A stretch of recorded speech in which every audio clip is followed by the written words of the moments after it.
I haven't made a full video in a long time, so I thought I'd make one about Paperdragon since that's what my YouTube channel is mostly about now, along with some other trends and things. So today I thought I would talk about organizing and keeping your Paperdragons so they stay. So I'm going to get into that.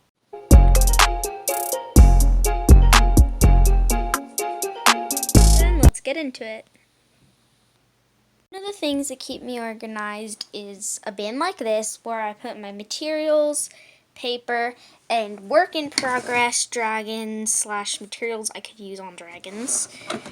That's one thing that really helps me with dragons, is to keep things like materials and things you can use for dragons organized so they're not just all over your desk or whatever space you're using. Thing along the lines of that is to keep your pencils, paintbrushes, markers, whatever you have, organized in a cup or something. And lastly, having a desk to work at or a table or something. The most important thing about keeping your Paperdragons is keeping them in a safe, organized spot where they can't get broken. I have this one little shelf where I keep my favorite dragons and big shelf where I keep the other dragons. Before I started keeping them on an organized shelf, I kept them just laying on my desk, and this is what happened to this one dragon. It got completely smushed, and that is why I don't use it in videos anymore. Something I should do more often is sketching my dragons before I make the final dragon. This one was made for a dragon I haven't told the name of, but I might tell on just my full videos. Shadow, or I don't remember. It's like Shadow. Yeah, it was Shadow. That's what it was. My Halloween themed dragon, and of course it didn't turn out exactly.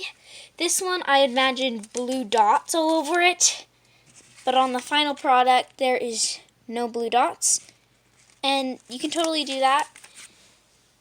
And then the other side turned out almost exactly, but it's kind of hard to see because I only light sketched it, but yeah. I wrote my colors up here that I was going to use. Kind of randomly picked. I drew this and then just slid my pencil across it, and I chose these colors. So that's something you can do if you can't think of colors or ideas. Something you can do. The last thing that helps me is writing their names up here so I don't forget. Oh, that just fell. But it's hard to see, but it's there, and I recently just wrote it on this one, so yeah, that definitely helps. Other thing I thought you could do if you don't want to do like on paper itself, you can print off, well, these are wings of fire, but you can just print off dragon things and imagine their whole body instead of just the head. That can help. And this is just for me to color, but you can do this, where you can list attributes and things on it. So, yeah.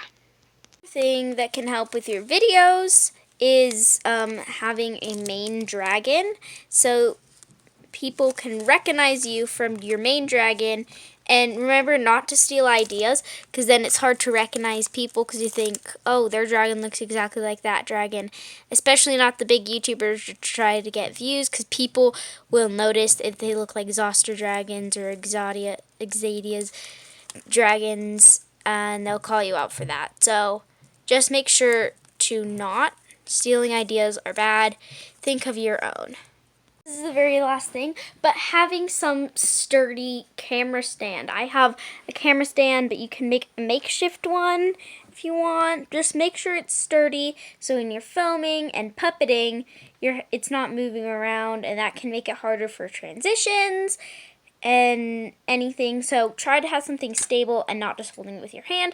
Then you can have your other hand to do hand motions.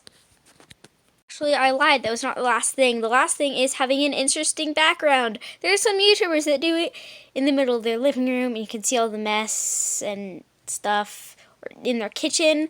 And I just think it's kind of gross and not pleasant to look at. So make sure to have either a blank wall or a wall with some decorations I originally made this wall just for like my desk decoration, but then it became my filming wall. It's also a very recognizable wall. Most walls people do have like leaves and stuff, and I'm definitely going to add more things here, but yeah, I also have like that, and sometimes my dragons are in shot, which is fun. So make sure to have something interesting and recognizable in the background. Okay, so that was it. Basically, I am going to have a live stream of me making paper dragons on Monday the 30th. Yeah, Monday the 30th. So tomorrow at 4 o'clock. If anyone's interested in watching that, please do, because I will make a few dragons and do the sketches and everything. So if you're interested in that, you can come do that. And anyway, bye. Thanks for watching. If you ever watch my full videos, which I doubt many people do, but there's a full video for you guys, since some of you have been wanting it. There's a full video. And yeah, bye.